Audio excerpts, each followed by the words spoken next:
Hello everyone, आप देख रहे हैं जामिया वर्ल्ड। आज बात करते हैं मेवात पर। जिस तरह से मेवात है हिंदुस्तान का सबसे पिछड़ा हुआ इलाका और ख़ास तौर पर जामिया मिलिया इस्लामिया के पीएचडी का छात्रा जिन्होंने नीति आयोग का जो कि रिपोर्ट आया था 2015 में, उसको हिंदी में ट्रांसलेट किया है। और ख़ास तौर पर जिस तरह से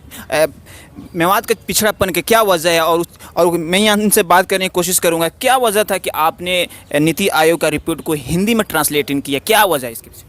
इसके पीछे सबसे बड़ा रीज़न तो ये है कि मेरा जो पीएचडी के लिए टॉपिक है, जो रिसर्च वर्क है, वो मेरा मेवात से ही जुड़ा हुआ है। मेरा gender gap in education among Muslim women in India, a study of Mewat district को लेकर के मैं रिसर्च कर रही हूँ, जिसमें मैं ये जानना चाहती हूँ कि वहाँ पर जो लड़कियाँ हैं वो किस लिए स्कूल नहीं जा पाती हैं, क्या रीज़न्स हैं उसके, क्या हिंदुस्तान के हर एक पार्ट में वही रीज़न है जो कि मेवात में है, या यहाँ के रीज़न्स कुछ अलग हैं? क्या रिलीजन एक इसके लिए एक रीज़न है ना जाने का लड़कियों का, या फिर वहाँ की और कुछ और वजह हैं? ओके, तो मैं बात करना चाहूँगा, जिस तरह से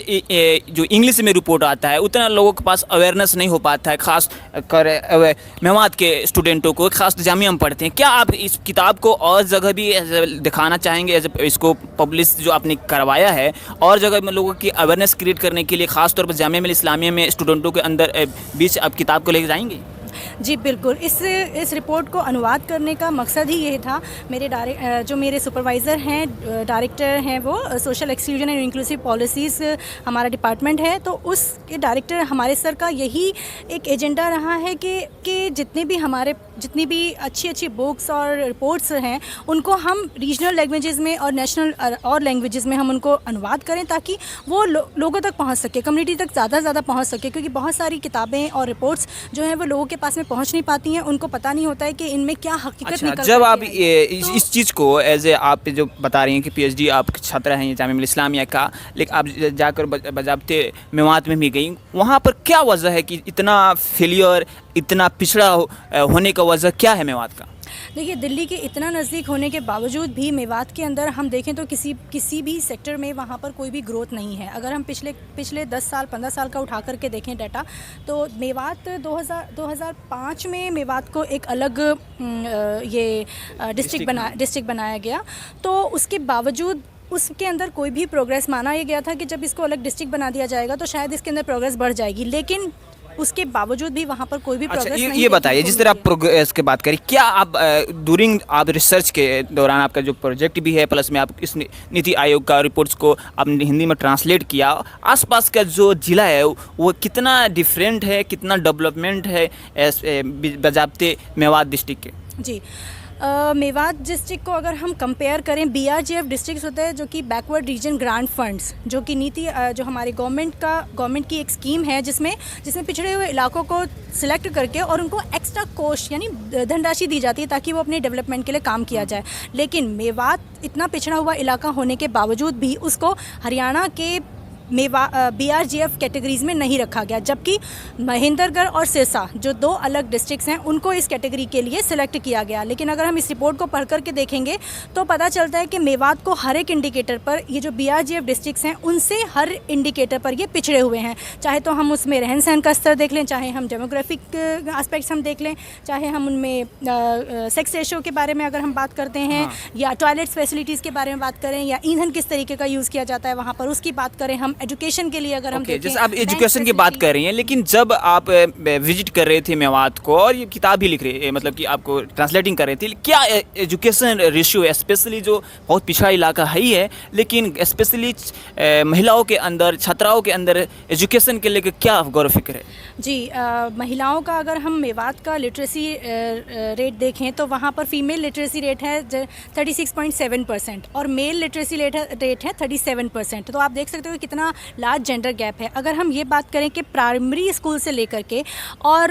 12th तक आते आते वहाँ पर जेंडर गैप किस तरीके से बढ़ता है, तो अगर हम शुरुआत करें प्राइमरी स्कूल से, तो प्राइमरी स्कूल में हार्डली 10 to 13% जेंडर गैप है। जैसे वो बढ़ता है एलिमेंट्री एजुकेशन यानी 8th स्टैंडर्ड तक, वो आते आते आपका 30% तक बढ़ जाता है, क्योंकि एलिमेंट्री के बाद में वहाँ पर स्कूल्स की कमी होते चले जाती है। उसके बाद में जब हम बात करें कि हायर 10th क्लास के लिए, 10th क्लास तक आते आते वहाँ पर 50% 55% वहाँ पर जेंडर गैप आ जाता है, और अगर हम 12th की बात करें तो वहाँ पर 74% का जेंडर गैप है, जिसके कारण हाँ। वहाँ पर हायर एजुकेशन लड़कियों के लिए बिल्कुल आप ये सारी बातें बता रहे, क्या इसके पीछे वजह ये भी हो सकता है कि पुरानी ख्यालात, पुरानी मानसिकता हो, या इस पर क्या कहना चाहेंगे? जिस तरह हरियाणा जाना जाता है पुरानी ख्यालात के लेकर, कहीं ना कहीं इसका इम्पैक्ट दिखता है क्या मेवात में? नहीं, ऐसा मुझे नहीं लगता कि सिर्फ हम पुराने ख़यालात को ही हम उसको एक बेस बना करके ये पल्ला झाड़ लिया जाए कि वहाँ के लोग पढ़ाना नहीं चाहते हैं लड़कियों को, क्योंकि जो फैक्ट्स सामने आए हैं उनसे ये पता चला है कि वहाँ पर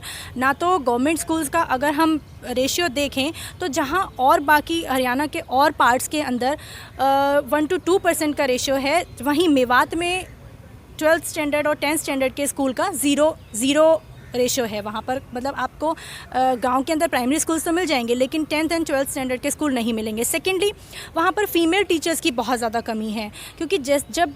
पेरेंट्स थोड़ा सिक्योर फील करते हैं अपनी बच्ची को जहाँ पर फीमेल टीचर्स होते हैं, तो वहाँ एक तो डिस्टेंस बहुत मैटर कर जाता है कि जब 3 गांव छोड़ करके अगर लड़की स्कूल पढ़ने के लिए जाएगी तो उसे वो डिस्टेंस कैसे कवर करेगी? ना अच्छे रोड्स हैं, ना व्हीकल्स हैं, कन्वेंस की प्रॉब्लम रहती है, तो बच्चा कैसे जाएगा वहाँ पर पढ़ने के लिए? फिर वहाँ पर टीचर्स ही अवेलेबल नहीं हैं। तो ये बात हुआ। और क्या जिस तरह से आप इस सारी चीज़ों बात हुआ, क्या इसके पीछे कोई पॉलिटिकल रीज़न है, मुस्लिम इलाका होने के वजह से, या वहाँ के जो पॉलिटिकल है लोग ख़ासतौर पर जो जिद कराते हैं, उनके अंदर क्या किस तरह का अवेयरनेस होता है? क्या वो चाहते हैं कि विकास हो, डेवलपमेंटिंग हो, स्पेशली एजुकेशन के लेकर और रोज़गार के लेकर?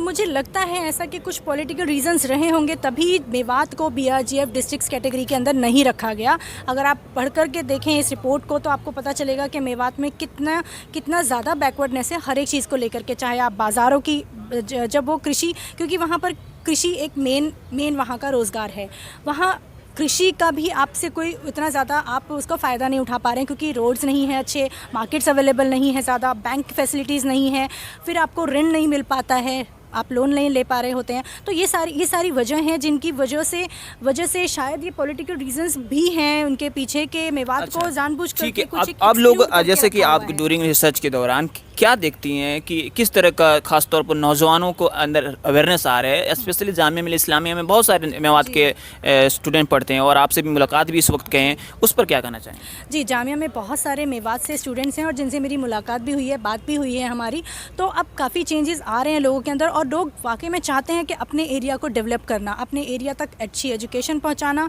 अच्छे विचार पहुँचाना, और चेंजेस आ रहे हैं ना सिर्फ यंग जनरेशन में, बल्कि वो जो यंग जनरेशन है वो पुरानी पीढ़ी में भी बदलाव लेकर के आ रही है कि वो अपने पेरेंट्स को इस चीज़ के लिए समझाएं, और उन्हें आगे जो यंग जनरेशन है उसमें, चाहे वो लड़की हो चाहे लड़का हो, उनको आगे बढ़ने के लिए वो लोग सपोर्ट कर रहे हैं। अब ये जैसे किताब है आपने जो ट्रांसलेट की है नीति आयोग की रिपोर्ट का, क्या आप यहाँ जामिया मिल्लिया इस्लामिया स्टूडेंट हैं जो मेवात के, उन्हें आपको